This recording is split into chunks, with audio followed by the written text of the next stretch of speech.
In this guide, I am going to show you how to contact Google Workspace support. Firstly, open your browser and go to admin.google.com.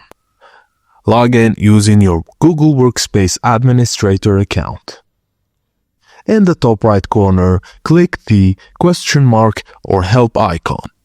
This opens the Help Assistant window. At the bottom, click Contact Support. Choose a product category like Google Workspace. Now, enter a brief description of your problem. Suggested help articles will appear. Just review them.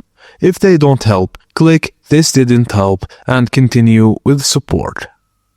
You can select either phone, you'll receive a contact number, or support portal where you can go to the customer care portal.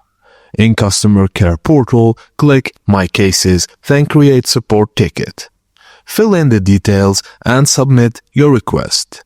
You'll now receive assistance from Google Workspace support either by email, phone, or through the support dashboard.